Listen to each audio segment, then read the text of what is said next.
ઘણા બધાને પ્રશ્ન હોય છે કે ભાઈ અત્યારથી તૈયારી કેમ કરવાની, કેમ, વાય નાવ? આ વાય નાવનો પ્રશ્ન છે ને એ ઘણા બધા વિદ્યાર્થીઓને સતાવતો હોય છે. કુમળી ઉંમર છે ભાઈ, અત્યારે તમને મિત્રો સાથે રખડવાનું મન થાય, મૂવી જોવાનું મન થાય, બધું કરવાનું છે, પણ ધ્યાન એ રાખવાનું છે કે ભાઈ લક્ષ્ય, તમારું ધ્યાન તમારા લક્ષ્ય પર હોવું જોઈએ. તો પ્રારંભિક તૈયારીની હું તમને વ્યૂહરચના બતાવું ને, તો અહીંયા એક સરસ મજાનું મેં ગ્રાફિકલ રિપ્રેઝન્ટેશન મૂક્યું છે. તમે જો કે આ અક્ષ પર સફળતાનો સિદ્ધાંત છે અને અહીંયા તમારી ઉંમર છે કે જેમ જેમ ઉંમર વધતી જશે ને એમ એમ તકલીફ થશે. જે અર્લી બર્ડ હશે, નાની ઉંમરે 18, 19, 20 વર્ષની ઉંમરે અહીંયા જેને તૈયારી કરી હશે ને, તો એનો પાયો બરાબર છે મજબૂત થશે.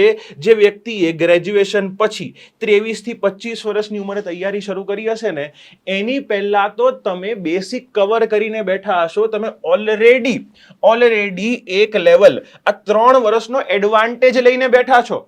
લેટ કરવા વાળા માટે એક તો ઉંમરની પણ મર્યાદા વધી જશે, કારણ કે એટેમ્પ્ટ ઓછા આપી શકશે, અને બીજી વાત, એમનો પાયો તૈયાર નહીં હોય. જ્યારે તમારો પાયો એમની ઉંમરે તૈયાર હશે, એક વ્યક્તિ 23 વર્ષે તૈયારી શરૂ કરે છે, તમે 18 વર્ષે શરૂ કરી હશે, તમે જ્યારે 23 ના થશો ને, તો ત્યારે એક્ઝામ આપી દીધી હશે અને એ વ્યક્તિ તો હજી પાપા પગલી કરતો હશે, તો તમે અહીંયા એડવાન્ટેજમાં હશો. કારણ કે જેમ જેમ સમય વીતતો જાય છે એમ એમ કોમ્પિટિશન વધતું જાય છે, જેમ જેમ સમય વીતતો જાય એમ એક્ઝામ અઘરી બનતી જાય છે, અને આ જ વસ્તુને તમારે તમારા એડવાન્ટેજમાં લેવી હોય ને, તો તમે અર્લી બર્ડ બનો.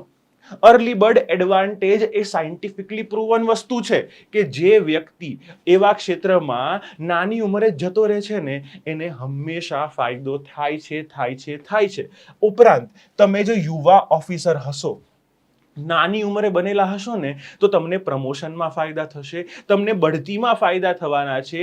તમે નાની ઉંમરે જ છે ને ટેન્શન મુક્ત થઈ જશો કરિયરના લઈને, તો આ કરિયર સુરક્ષા, ભાવિ સુરક્ષા તમારા માટે ખૂબ જ મહત્વની બની જાય છે.